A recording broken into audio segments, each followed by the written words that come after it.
Hello everyone. So I am Dr. Pragya Chandrakar. अभी मैं फ़िलहाल Albert Einstein college of medicine New York में as a research post of fellow कार्यरत हूँ। मैं यहाँ पे माइकोबैक्टीरियम ट्यूबरक्लोसिस पे रिसर्च कर रही हूँ। माइकोबैक्टीरियम ट्यूबरक्लोसिस में मेरा research is regarding vaccine development में मेरा काम चल रहा है। अभी वैक्सीन डेवलपमेंट ट्यूबरक्लोसिस के में मेरा इंटरेस्ट इसलिए है बिकॉज जो अभी recently the most important vaccine जो कि अवेलेबल है मार्केट में, दैट इज़ द BCG, जो कि बड़े होने पे वर्क नहीं करता। ये सिर्फ और सिर्फ चाइल्डहुड में हमें प्रोटेक्शन प्रोवाइड करता है। इसीलिए बहुत सारे ऐसे पहलू हैं जिनको टच करना इम्पॉर्टेंट है। इसलिए मैं यहाँ पे माइकोबैक्टीरियम ट्यूबरक्लोसिस पे रिसर्च कर रही हूँ। मेरा इंटरेस्ट रिसर्च में आया जब मैंने अपना पोस्ट ग्रेजुएशन में कर रही थी इन माय अन्नामलाई यूनिवर्सिटी। वहाँ पे एक प्रोफेसर थी doctor Nagini, and she was a wonderful scientist, wonderful professor, wonderful scientist. उनकी lab was very well established। तब मुझे लगता था कि जो पैशन है उनका, that is something incredible। वो पैशन मुझे कहीं नहीं दिखता था। हाँ, मुझे एक स्कूल का भी वाकया याद है। हमारी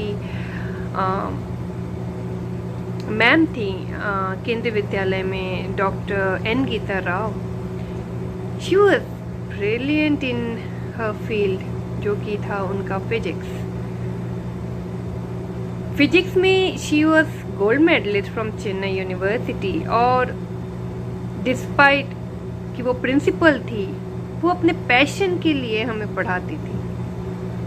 तब मुझे पता चला कि पैशन की कितनी अहमियत है लाइफ में।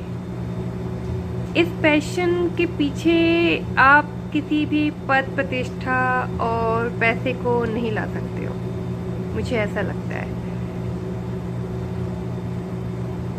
बहुत इम्पॉर्टेंट है पैशन को चेज करना और उसके पीछे भागना, और शायद वही आपको सक्सेस दिलाता है, ऐसा मेरा मानना है। मेरे पापा और मम्मी ने मुझे सपोर्ट किया है, वो ये है कि उन्होंने मुझे कभी टेंशन नहीं दिया। कई दिन होते हैं जब मैं घर बात नहीं करती, कई दिन होते हैं जब मेरा मूड खराब होता है, जब मेरे एक्सपेरिमेंट खराब होते हैं, मैं उनसे इतने अच्छे तरीके से बात नहीं कर पाती, पर वो समझते हैं इस बात को कि वो मेरी मदद करते हैं। वो मुझे कभी भी कुछ बोलते नहीं हैं।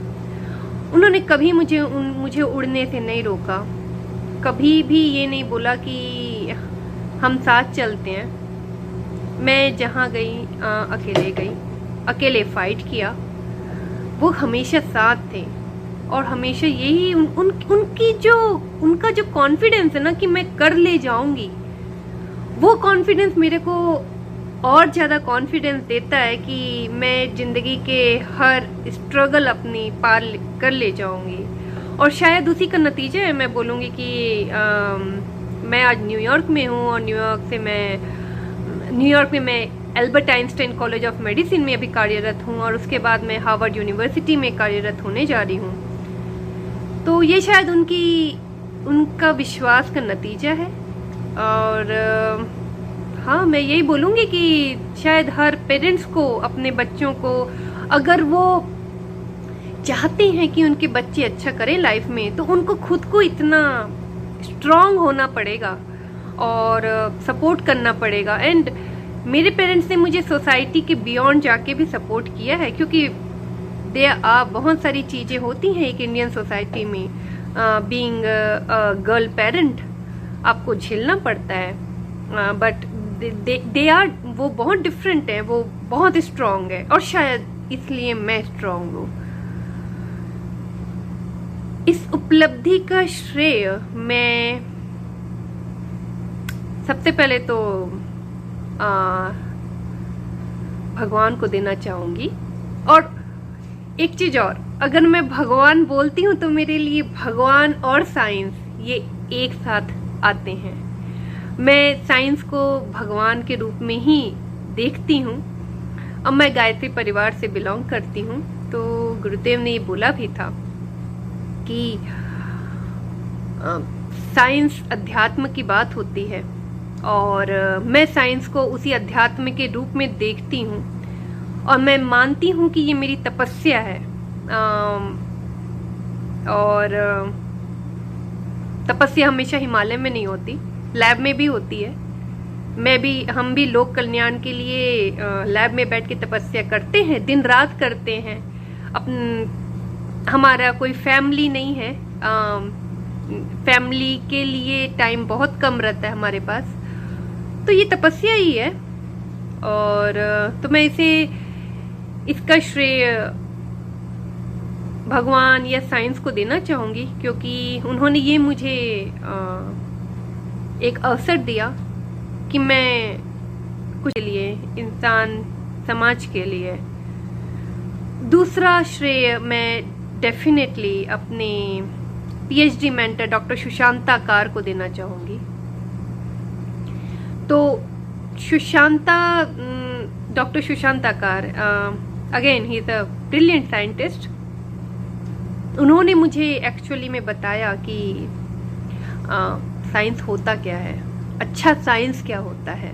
जब तक मैं ऐसा कोई ग्राउंड ब्रेकिंग रिसर्च नहीं करूंगी, से डीएनए कैसे बना गया पहली बार, आरएनए किसने निकाला, उसका स्ट्रक्चर किसने देखा, तो ये सब जो डिस्कवरी होती है ये ग्राउंड ब्रेकिंग रिसर्च बोलते हैं। और ये रिसर्च आपको टेक्स्ट बुक में दिखाए जाते हैं, इसका मतलब वो कितने इम्पोर्टेंट हैं जो आपको पढ़ाए जा रहे हैं। इस बात का समझ मुझे नहीं था पहले, पर आज है कि हर रिसर्च स्कूल के बुक तक नहीं पहुंच सकता, पर जो बहुत ही खास रिसर्च होते हैं वो आपके स्कूल के बुक्स में दिखाए और दर्शाए जाते हैं। तो उसकी अहमियत को समझिएगा, उसकी अहमियत को समझ के उनसे प्रेरणा लेके उनके बारे में सोचिएगा कि आखिर ये कैसे सोचा गया होगा, ये कहाँ से सोचा गया होगा।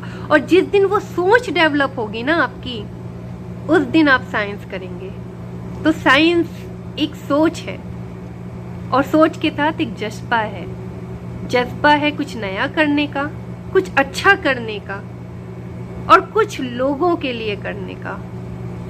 तो मैं इन शब्दों से आपको अगर इंस्पायर कर पाई, तो अगर एक भी स्टूडेंट को इंस्पायर कर पाई, तो मैं सोचूंगी कि हाँ, मेरा बात करना शायद अच्छा रहा या सफल रहा। और अगर आपने अपना पैशन फॉलो किया तो you can be a scientist in Harvard. और हार्वर्ड कोई बड़ा बात नहीं रह